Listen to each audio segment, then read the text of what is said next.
जम्मू कश्मीर के पहलगाम में 26 हिंदू सैलानियों की धर्म पूछकर हत्या कर दी गई। देश के 140 करोड़ लोग इससे आहत भी हैं और आक्रोशित भी। तो प्रधानमंत्री नरेंद्र मोदी ने तीनों सेना प्रमुखों को बुलाया और कह दिया कि आप लोगों को सरकार की तरफ से खुली छूट है। टारगेट फिक्स कर लीजिए और टाइम फिक्स कर लीजिए और दहशतगर्दी फैलाने वाले पाकिस्तान को ऐसी सजा दीजिए जो उसकी कल्पना से भी परे हो।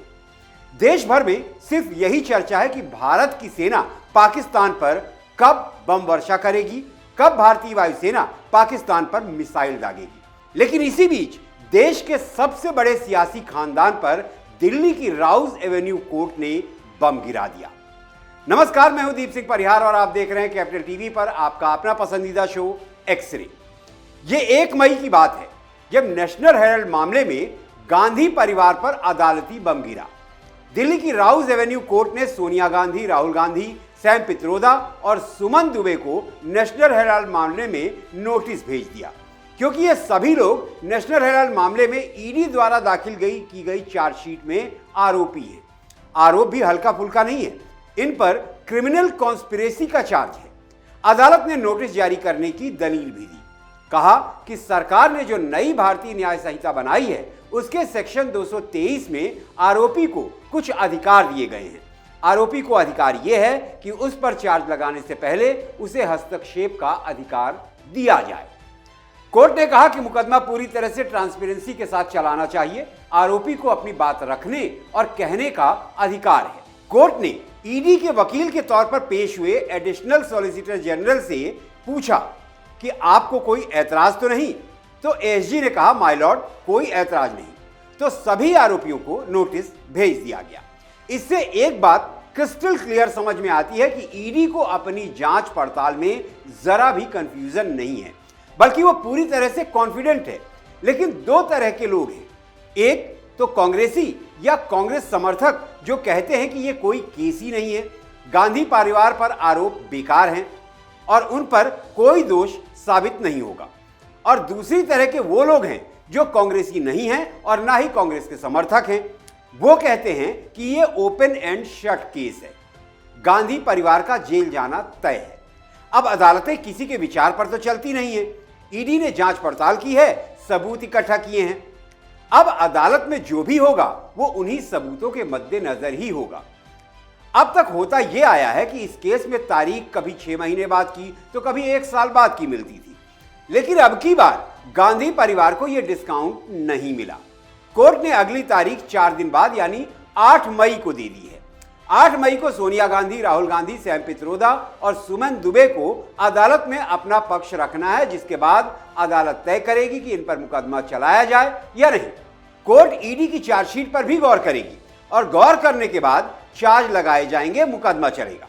अब इसमें एक बड़ा सवाल यह है कि आरोपियों की गिरफ्तारी होगी या नहीं होगी, क्योंकि सोनिया गांधी और राहुल गांधी इस मामले में 2015 से जमानत पर हैं। अब इसमें भी 2 बातें हो सकती हैं। पहली ये कि ईडी की जांच पूरी हो चुकी है, चार्जशीट फाइल की जा चुकी है, राहुल गांधी और सोनिया गांधी और बाकी आरोपियों से पूछताछ होनी नहीं है, तो फिर गिरफ्तारी किस बात की। और दूसरी बात ये कि चार्जेस फ्रेम हो जाएंगे, कोर्ट कॉग्निजेंस ले लेगी, तो आरोपियों को जुडिशियल कस्टडी यानी जेल भेज दिया जाना चाहिए। अब एक सवाल यह भी है कि 1947 से देश के प्रधानमंत्रियों के खानदान के 2 मुख्य सदस्यों को जेल भेजा जा सकता है या नहीं, क्योंकि प्रधानमंत्री के परिवार के लोगों की सुरक्षा की जिम्मेदारी एसपीजी यानी स्पेशल प्रोटेक्शन ग्रुप के पास होती है। इस पर आपको मैं एक बड़ा दिलचस्प किस्सा सुनाता हूं। पीवी नरसिम्हा राव 1991 से 1996 के दौरान देश के प्रधानमंत्री थे।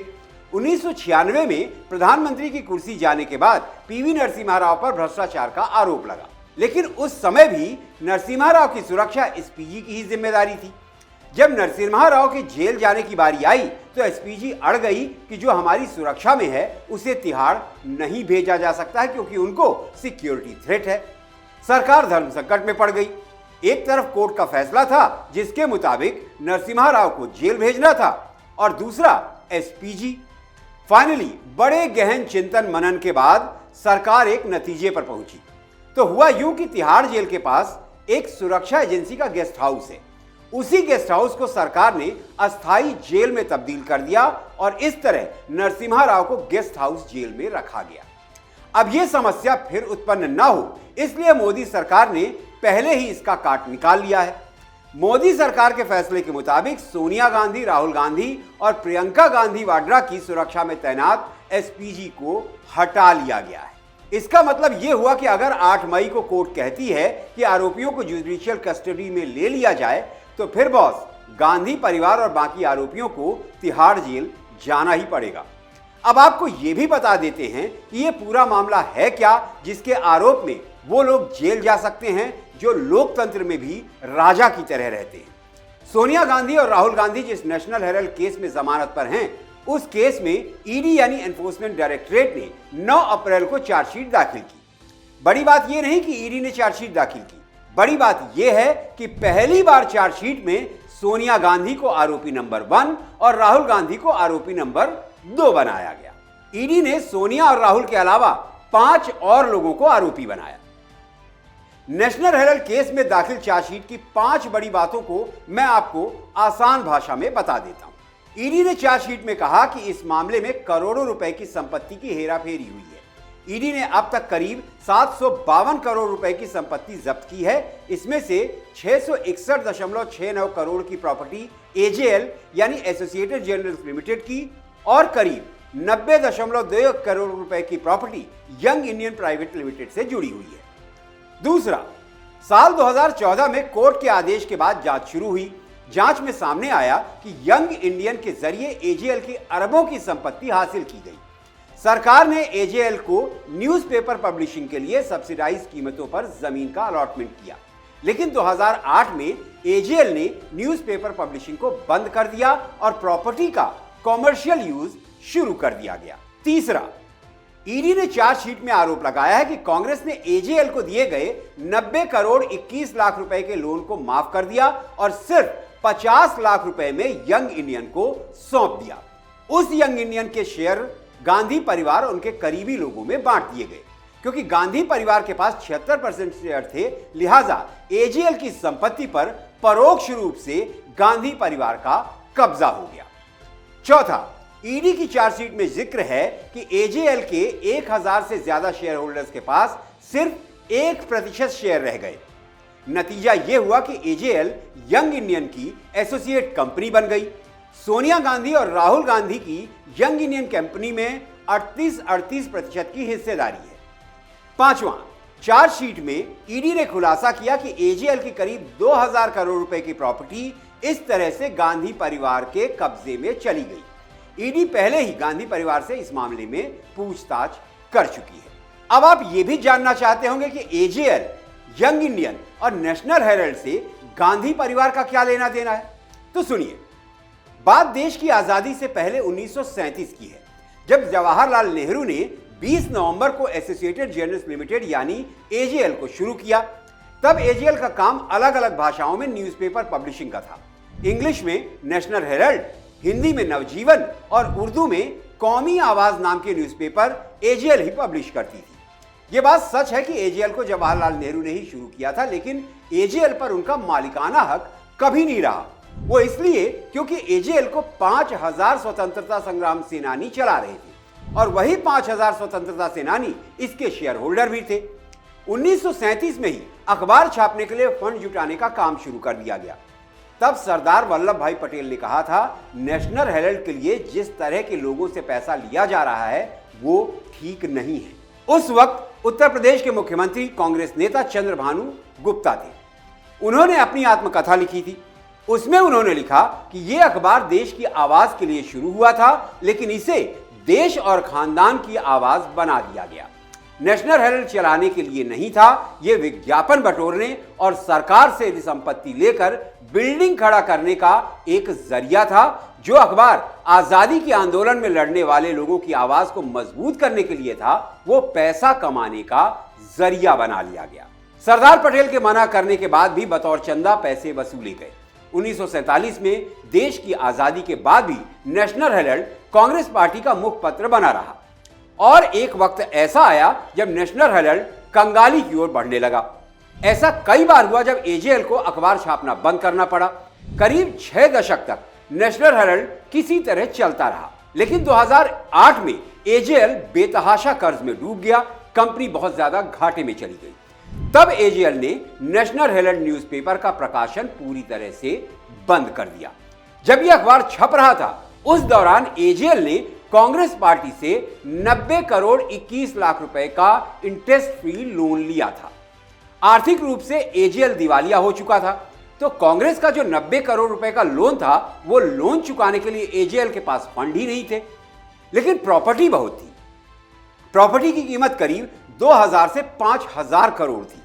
यही एंट्री होती है सोनिया गांधी और राहुल गांधी की। 2010 में यंग इंडियन प्राइवेट लिमिटेड नाम की एक कंपनी को रजिस्टर किया जाता है। यंग इंडियन प्राइवेट लिमिटेड को एक एनजीओ के तौर पर रजिस्टर किया जाता है, जिसका मकसद सोशल वर्क बताया जाता है। और इस सोशल वर्क वाली कंपनी यंग इंडियन के डायरेक्टर कौन थे जानते हैं? डायरेक्टर थे सोनिया गांधी और राहुल गांधी। सोनिया गांधी 38% और राहुल गांधी भी 38% शेयर के मालिक थे, और 12% शेयर उनके करीबी नेता मोतीलाल वोरा और ऑस्कर फर्नांडिस के थे। अब ये दोनों ही इस दुनिया में नहीं है। बहरहाल, कांग्रेस ने एजेएल को बतौर लोन जो इंटरेस्ट फ्री 90 करोड़ रुपए दिए थे, इसी से फायदा कमाया और यही उनके गले की हड्डी बन गया। इस मामले पर सबसे पहले 1 नवंबर 2012 को शिकायत दर्ज कराई सुब्रमण्यम स्वामी ने। शिकायत थी कि कांग्रेस द्वारा एजेएल को दिया गया 90.25 करोड़ रुपए का लोन अवैध था, क्योंकि इनकम टैक्स एक्ट और representation of the people's act के तहत कोई भी पॉलिटिकल पार्टी बिजनेस के लिए लोन नहीं दे सकती। एजेएल की संपत्तियों का इस्तेमाल मूल रूप से न्यूज़पेपर पब्लिशिंग के लिए किया जाना था, लेकिन इनका इस्तेमाल बिजनेस एक्टिविटीज जैसे रेंट पर देकर इनकम के लिए किया गया। सुब्रमण्यम स्वामी ने सोनिया गांधी, राहुल गांधी, मोतीलाल वोरा, ऑस्कर फर्नांडिस, सुमन दुबे और सैम पित्रोदा पर धोखाधड़ी, विश्वासघात और आपराधिक साजिश के आरोप लगाए। उनकी शिकायत का जो सबसे खास पॉइंट था वो ये कि गांधी परिवार की यंग इंडियन ने एजेएल की संपत्तियों को केवल 50 लाख रुपए में ही हासिल कर लिया, जबकि इनकी वास्तविक कीमत हजारों करोड़ रुपए थी। अब ये हुआ कैसे? ये 50 लाख वाला मामला क्या है? शिकायत के बाद सरकारी एजेंसियों ने जांच शुरू की। ईडी, इनकम टैक्स डिपार्टमेंट और सीबीआई इस मामले में जांच कर रहे हैं। जांच में सामने आया कि गांधी परिवार के एनजीओ यंग इंडियन का सिर्फ 50 लाख रुपए में एजेएल की हजारों करोड़ की संपत्तियों पर कब्जा हो गया। ईडी और आयकर विभाग की जांच जब आगे बढ़ी तो पता चला कि यंग इंडियन ने कोलकाता की एक कंपनी डोटेक्स मर्चेंटाइज प्राइवेट लिमिटेड से 1 करोड़ रुपए का लोन लिया। इस लोन में से 50 लाख रुपए का इस्तेमाल एजेएल के लोन को निपटाने के लिए किया गया। ईडी और इनकम टैक्स डिपार्टमेंट का दावा है कि डोटेक्स मर्चेंटाइज एक शेल कंपनी थी जो मनी लॉन्ड्रिंग के लिए कवर देने के बिजनेस में इन्वॉल्व थी। वो साल 2011 का था जब गांधी परिवार की यंग इंडियन ने 50 लाख रुपए में एजेएल की 99.99% हिस्सेदारी हासिल कर ली। 8 मई ज्यादा दूर नहीं है। ईडी कॉन्फिडेंस में है कि उसकी जांच पड़ताल और हासिल किए गए प्रमाण गांधी परिवार को जेल भेजने के लिए काफी है। तो कांग्रेस का आत्मविश्वास यह है कि गांधी परिवार को जेल नहीं भेजा जा सकता।